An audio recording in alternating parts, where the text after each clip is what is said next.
Could your camera handle 7-minute videos? Can't even reach this. Whatever. We got this. Why is it gonna like the video? Oh, yeah, it's pretty chill. Here it goes.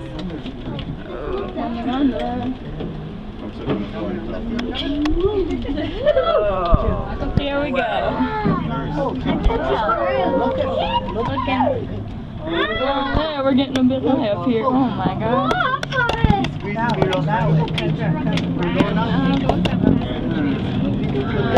Oh, look at the mountains over there. Look at that. How's everyone doing today?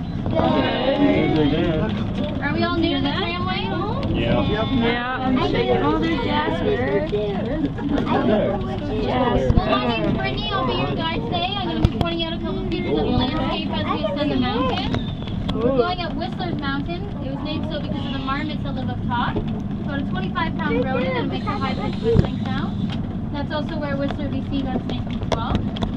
We're going to be taking you on a 7.5-minute journey starting at 1,258 meters above sea level and going up to 2,263 meters above sea level. So that gives you an elevation change of 1,005 meters.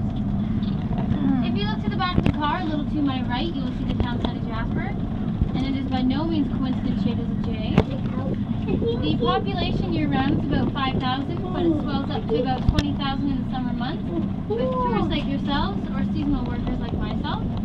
And the town site will never get any bigger than it currently is because we are in a national park, and the law here is in order to build something new, you have to take down something old, and it can't be more than 3 stories high. Alberta has 2 major rivers. If you look to the back of the car, to my left, you will see that brown squiggly one underneath of us. That is the Miette River. And it's brown because it's just passing through mountain runoff, so mud and snow. If you look to my right, you will see the Athabasca River. It's the longest river in Alberta, and it starts about 100 kilometers south of here at the Columbia Icefield. And it's glacier fed, so there's what's called rock flour or glacier silt. And when it reflects off the sun, it makes it a pretty blue color. It's usually more blue than it is, but we've had so much rain the last couple of weeks, it's a little bit muddy. And we're just going to swing just a little bit as we pass over this tower, so just hang on something or someone.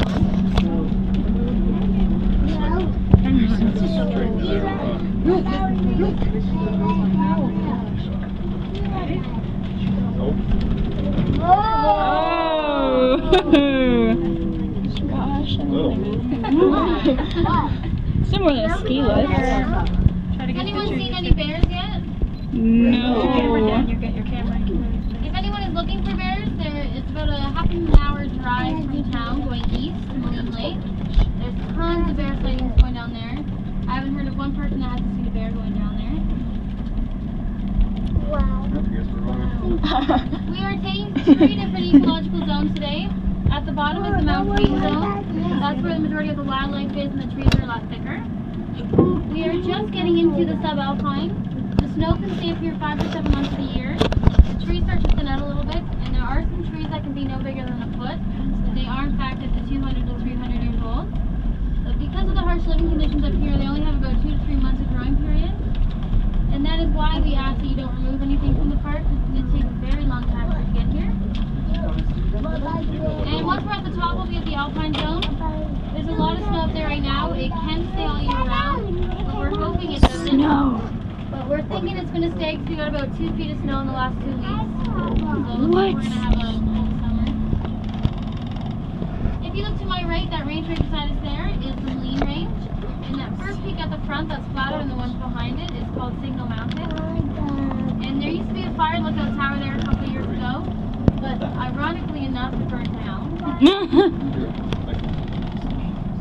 If you look at the town site, that range right behind it is called the Cullen Range.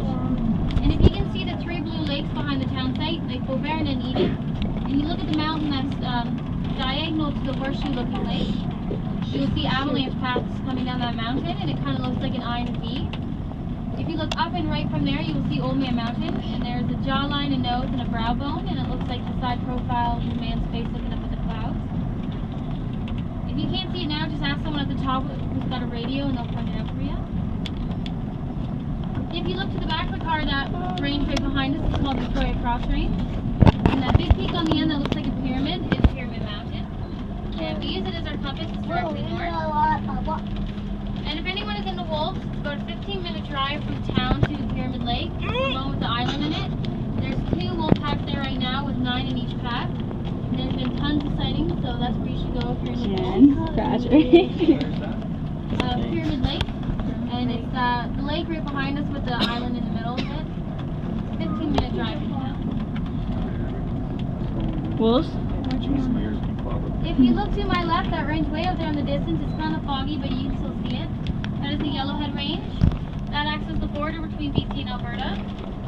And on a clear day, you can see Mount Robson. It's the highest peak in the Canadian Rockies, and it's about 4,000 meters above sea level. So you cannot see it today, it's way too cloudy. We only get to see it about 14 times a year, so it is very rare. And we're just slowing down as we're getting to the top here. There is a gift shop and restrooms on the lower level, and a restaurant upstairs. There's a boardwalk that goes all the way around. We are asking that you don't go out the boardwalk right now because it is dangerous with the snow. However, it is used at your own risk. So if you wish to hike to the top, it takes about 45 minutes one way. There is a trail, just be careful and stay on the trail. There is a little bit of snow when you get up to the top, but there are footprints that you can just step in and you should be fine.